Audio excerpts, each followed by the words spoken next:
Today, I'm with a man who needs no introduction. We have with us the one and only Mr. Bongbong Marcos. Hello, hello. So happy to be here. Thank you very much. No, I thank you for taking the trouble. Thank you. Thank you very much for allowing us into your beautiful home. Do you have a favorite part here in your house?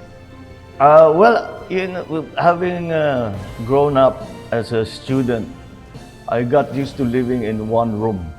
So I have my desk in my bedroom. So I basically spend most of my time when I'm in the house. Yourself? I was in there for 72 days. In your room? In the room. What were you doing inside the room? Driving myself crazy, basically. Well, when you're ill, you don't really mind the passage of time. So This you're talking about the time when you got COVID. yeah, when I got COVID. So if you're not feeling bad, you don't really worry about it.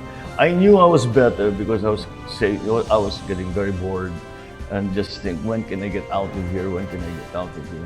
Do you have a morning routine po? Well, yeah. Like what time do you usually wake up? I'm usually up by 7, but after cleaning my teeth, I go straight to the computer and look messages and answer my mail and see what's happening, what I missed from the night before. So hindi kayo nagbe-breakfast? No? I fast.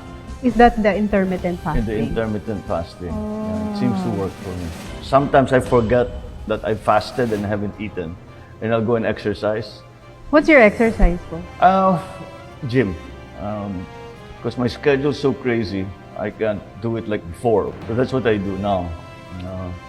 Just to have to stay fit, especially after COVID. It's my father's influence. My father was, before the term was invented, he was a health freak. And he would exercise at least an hour a day, sometimes twice a day. So you would see him exercise when you were He would regularly? He would bring us to the gym. I said, come, when we were little. Since you talked about your father, when you were born, he was already in politics. Yes. He became congressman in 47. And then senator in 57. That's the time you were born? That's the year I was born. Yeah.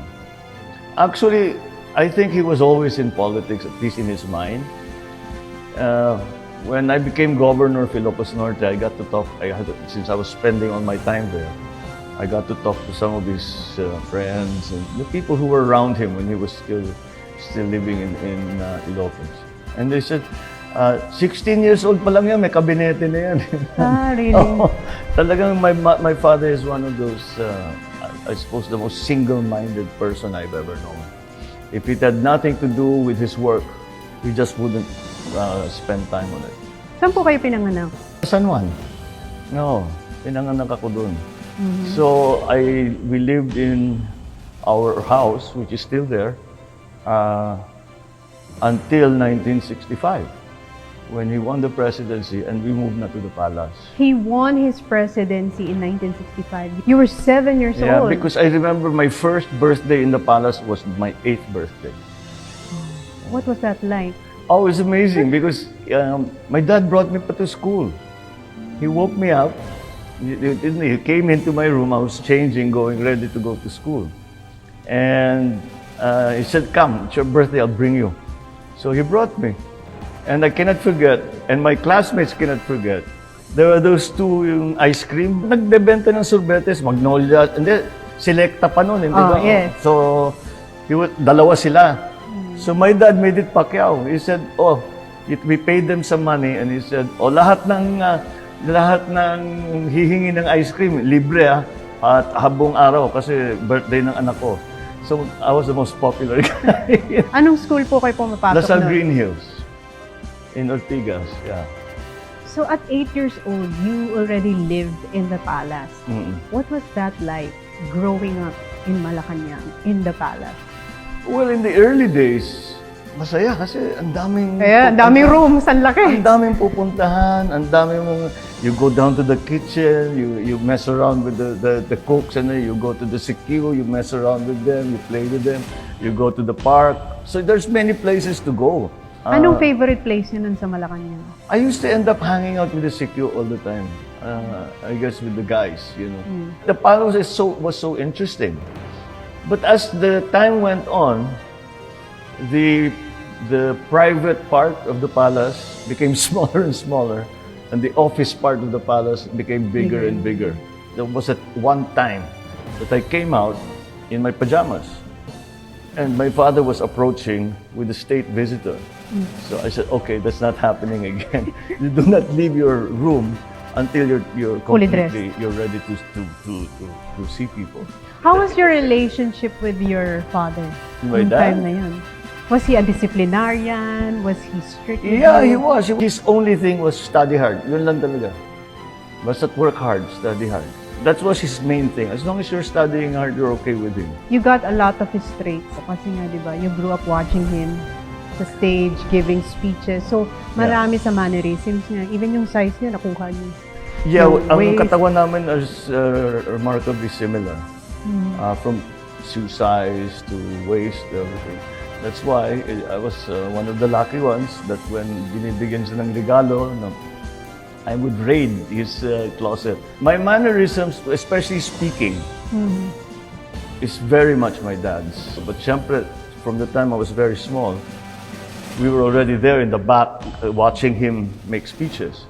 And he would teach a little bit about modulation and everything, but voice modulation and things like that. But mostly, what he would insist upon when we started having to speak was that learn it, don't read.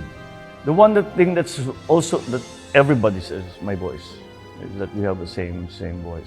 Di ba po when your dad was a president, sinasama niya kayo sa lahat ng kanyang mga visits in different parts of the world, and you have met some of the most powerful and influential people. You have even met the royal family. Yes. Some of the funnest parts would be my mom would call and says, I'm going to meet Generalissimo Franco in Spain. You want to come? Of course. Get out of school, number one. Di ba? And we'd go. I'm going to see the Pope. Sama ka. Sama kami. I think it was a conscious effort of my parents to expose us. Because even the travel, like they would go to the provinces or they would go to, especially yung mga bagyo, yung mga ganon. Sinasama lagi kami. We were always there. So I think it was my parents that they really wanted us to see everything. Sino po yung na-meet nyo that made a huge impact in your life na hindi nyo makakalimutan? Madami masyado. I've met most of the popes. I've met most of the secretary generals of the UN. In fact, I've met them all since youth. Si Indira Gandhi was one who really impressed me. And Maggie Thatcher. What do you think is the greatest lesson that you've learned from your father? Oh my, I learned so much from him, it's hard to. When it comes to work, marami siyang, like things like when you walk into a room, the guy, if you're walking to a negotiation, whoever knows more wins. So I've always held that, always work hard, hard work is always rewarded, things like that. He was not the type to sit you down and say, ano mo, anak, ang ganito, ganyan. Hindi, basta say, ito yung gagawin natin. He would be with his cabinet members, and they would be talking about something pretty important. And he would suddenly turn to me, what do you think? Like, Ilang taong kayo? I was 16, 17, he was already turning to me and said, what do you think? But when he asks you a question, it's not because he wants to know the answer. He wants to know if you know the answer. He's testing you. Kasi inaral na niya yan, alam na niya yan. So, I'm prepared. From your mother naman po? From my mother, well, of course, it's the certain things. My love of music, of the arts, because our house always had music playing.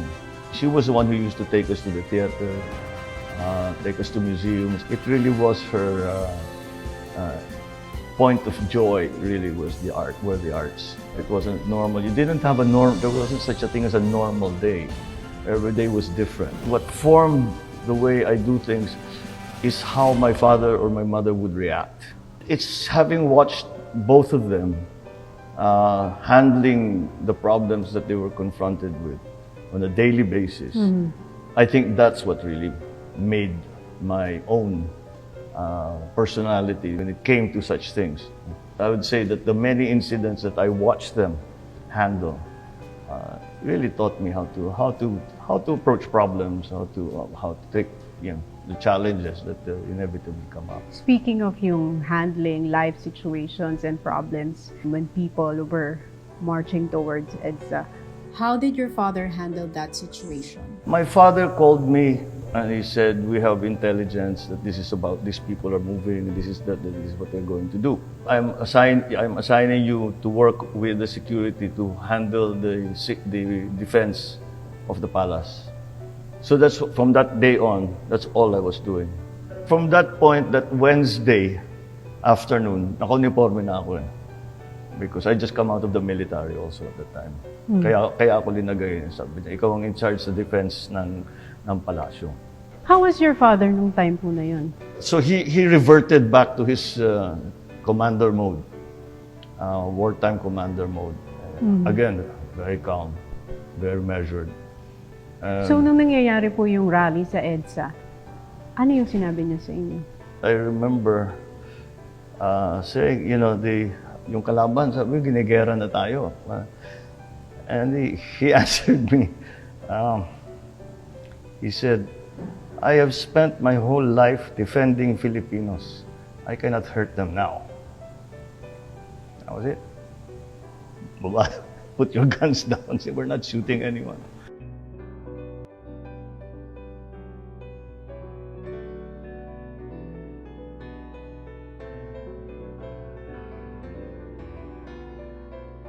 Were you scared nung time na yun?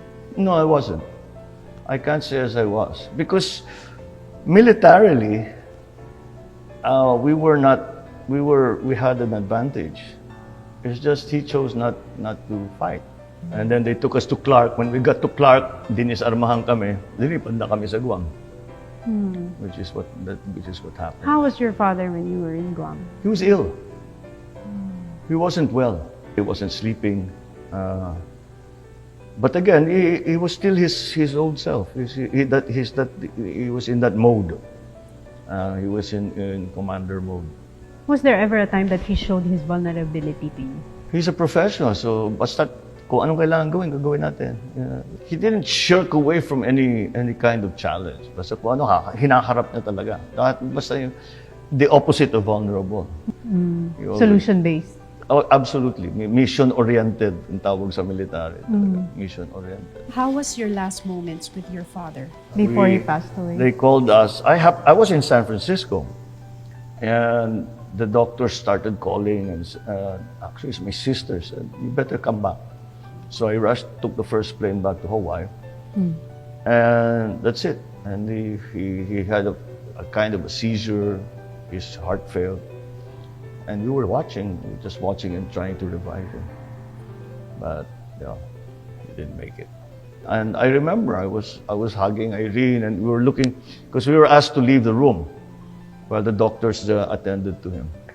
So we were watching him through the window. What was his last words with you na tumatak sa inyo talaga before he passed away? I remember just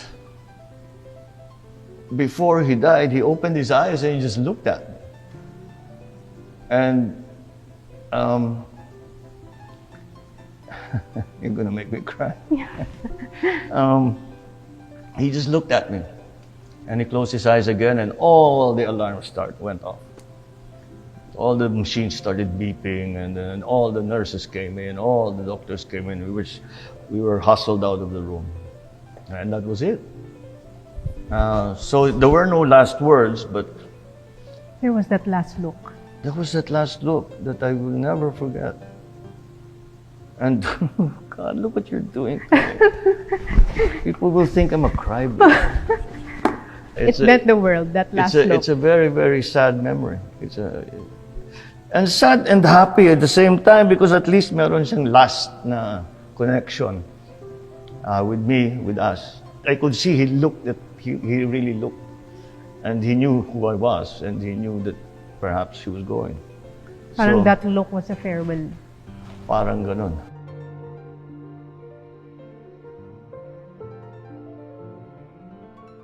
A lot of people were saying that your father, Ferdinand Marcos, was the best president the Philippines has ever had. And to some people, he was the worst president the Philippines has ever had. But if I were to ask you, what's the best and worst thing about him? The best thing about him, as a leader, as a president, he was an actual leader. I think the problem now we have is that we lack leadership. You cannot be president following surveys, which is a tendency that we have not only not only here but in other countries as well. Meron siyang vision talaga. I want the Philippines to be this place in 10 years. I will make the Philippines this good by that year. Meron siyang vision. Ano yung galing ng Pinoy? Yun, doon tayo. Pagandahin natin, tulad niya. He had a very clear understanding of what needed to be done and how to do it. And that, I think, was his best quality as a leader, which was born of his experience, born of his smarts, born of his love for the Filipinos and Philippines. The worst, I don't know how you would describe, because he had all the qualities of a good leader that a good leader would have, should have rather. He took any job that he had very, very, very serious. A very serious person. And that sense of focus, maybe that's the worst, because everything was put aside. If it does not help the presidency, it does not help the country. If it is not in the national interest, you keep it to yourself, because I don't have time for that. That's all I have to do. Not to say that he was a negligent father, but he was always very doting with us. But that was his life. That was everything that he was about. Worst in the sense, kasi kami, mga anak na, we wish we could spend more time with him, and so ano ba, we never see him anymore. Actually, my mom, the same thing. They were always out doing something, even when we'd come home from when we were going to school abroad already. Pag uwi namin, so umuwi pa tayo, we don't naman see our parents. But that was the kulang part in our, because they were just so busy. There was just so much to do and so many things to... How do you handle po, Sir Bong, yung mga criticisms, yung mga bashers, yung mga hate, the anti-Marcos? Well, we're in political life. They'll find me a person in political life who has no critic, who has no hater, who has no bashers, who has no critic. And you can't find one. Nobody won an election with 100% of the vote. No one, ever, anywhere, unless they cheated. So that's something that we learned to live with because I remember very well when he was Senate President. I remember being in Baguio for some reason, and every day the newspaper would be, oust Marcos, oust Marcos. Basta binabanatan siya ng husto. I'm talking young. I was quite young. Ilang taon po kayo nun? I must have been 5, 6 years old. So at 6 pa lang? Nababasa na ako eh. You could read already. So, and you would get affected nung time na yun, syempre. Hindi ko maintindihan, ba't galit sila sa daddy ko? Ba't galit na galit sila? Siyempre, babasahin ko yung dyan, hindi ko naman naintindihan kung ano yung pinag-uusapan nila. So I remember asking an aunt, saying, ba't ganun? Ba't sila galit kay daddy? Mabait naman si daddy. Hindi, ganyan talaga. And to this day, Sir Bong, kaya nga, the mere surname, merong mga talagang pag narinig, Marcos. But your father po, how did he handle that? Yung mga Aus, Marcos, yung mga credit? Trabaho lang tatay ko, trabaho lang. That's nothing. I mean, I've been called worse names. I've been called every name in the book. If you're making your enemies angry, you're doing a good job. And we go back to Churchill. If you haven't made any enemies, you haven't done anything. Ganyan talaga. Ang buhay ng politika eh. Wala ka talaga. Hindi mo maiwasan yun eh. Kahit yung pinaka-popular. Tignan mo, our president now, if you look at the surveys, ang taas-taas ng popularity, ng approval rating at lahat, meron pa rin galit sa kanya, meron pang minumura siya, meron pang kung ano-ano sinasabi. Hindi mo mawala yan eh. And we learned that lesson I did anyway, I learned that lesson very early on. At the age of 6? Mga ganun. I remember, we'll look in the history books. When was the time when he was Senate President, ang gusto talaga siyang tanggalin. They just kept attacking him. I remember, I still in my head, I can still see the newspaper oust Marcos, out Marcos, out. Yung ganun, puro ganun yung headline. At the age of 6, ano? Parang ang aga kagad na awakening yun and realization about life. Di ba? It had to happen because buhay talaga namin yun. It's been that way since History. before we were born. Yes. Di ba? Speaking of history, Sir Bong, if you were to change one thing about the Philippine history, what would you change? The colonizations, sana hindi na tayo na-colonize. I would do away with the Spanish colonization, with the 300 years. And all the Americans essentially colonized us too. And I think that Filipinos deserve better than to be second-class citizens. Your mom has been very vocal about you following the footsteps of your father, hindi ba? So, where do you see yourself next year? As long as I'm functioning, I consider myself to be in public service. I hew close to my father's idea that it seems we were put on this earth to serve, and so that's what I'll do. If that is my purpose in life, and that's what God wants for me to do, then that's what I will continue to do. Hanggat I'm functioning, it's never finished kasi. It's never finished. There's always one other thing that you can do. There's always a little bit more that you can do. So if it's not yet finished, what is it po that you want to continue doing? Helping, just make the Philippines better. Well, right now, to be specific, is we're in the middle of this crisis. We have to improve our vaccination rollout para talagang, because it seems to be the only solution.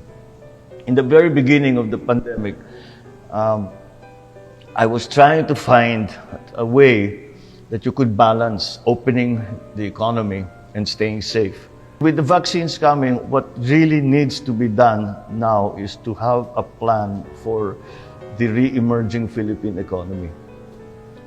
What do we do? Paano natin bubuhayin ulit yung mga nalugi? In the eyes of public, you have lived a privileged life. And parang iniisip nila, you seem to have everything. If there's one thing that you think that you don't have, ano po yun? I agree with that public perception. Well, in the earlier part of my life, the privileges we enjoyed, we grew up in comfort. We had never needed for anything. What is it that's kulang pa? You think that you don't have because you seem to have everything. I'm jealous of you. I wanted to be a musician. Sabi nga po ng anak nyo, if you weren't in politics, rockstar nga daw po kayo. Ay, yun. Dalawa lang ang ambisyon ko nung maliit. When I was about 12 years old, maging rockstar, maging astronaut. Sino idol yung rockstar nun? Stones, Mick Jagger, well, the Beatles, all of them. I became friends with all of them eventually. Nakilala ko silang lahat. Siyempre, nakatunga ako. All this, If you were to introduce the name Marcos to the new generation, how would you introduce yourself to them? Well, I'm the son of the longest-lasting president who brought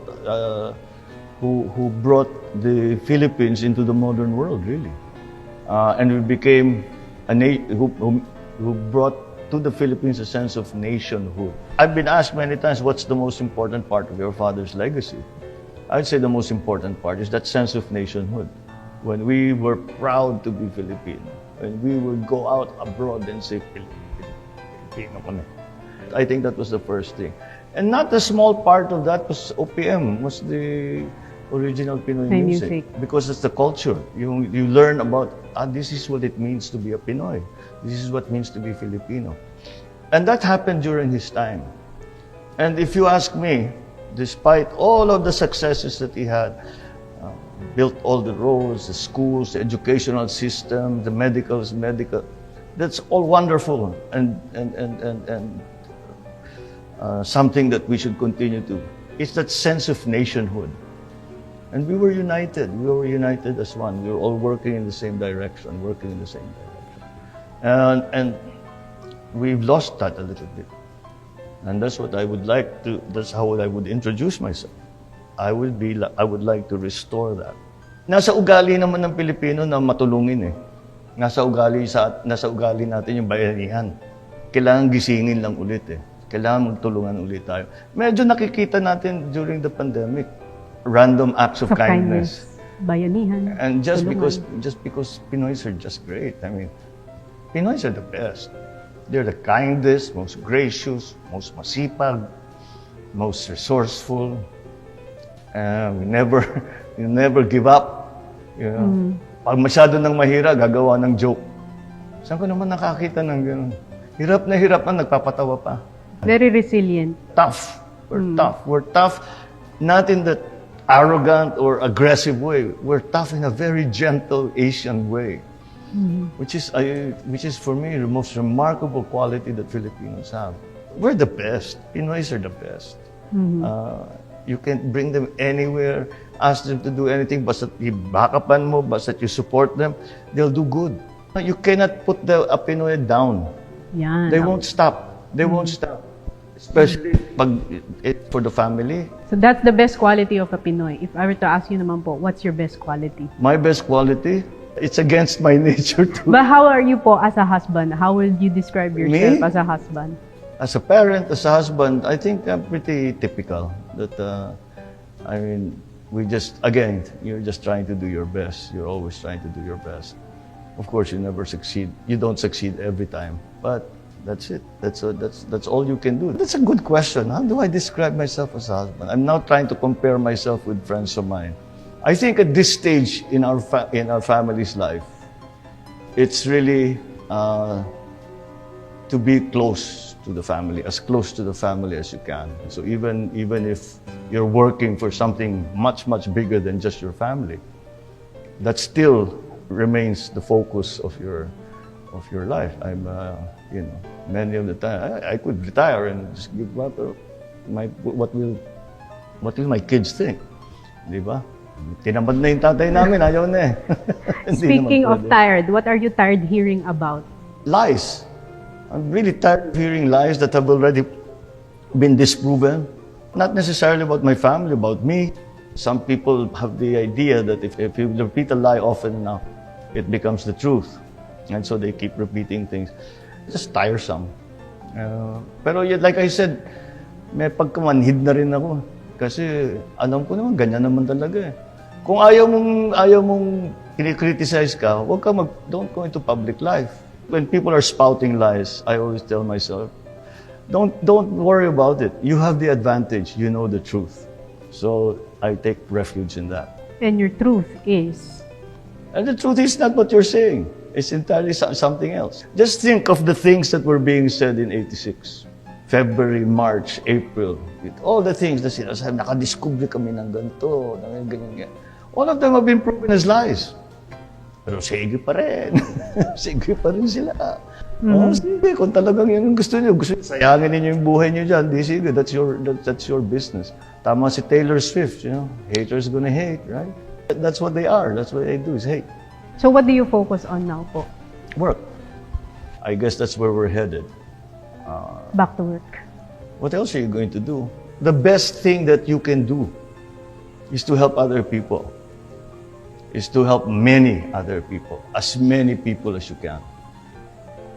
And what could be better than that?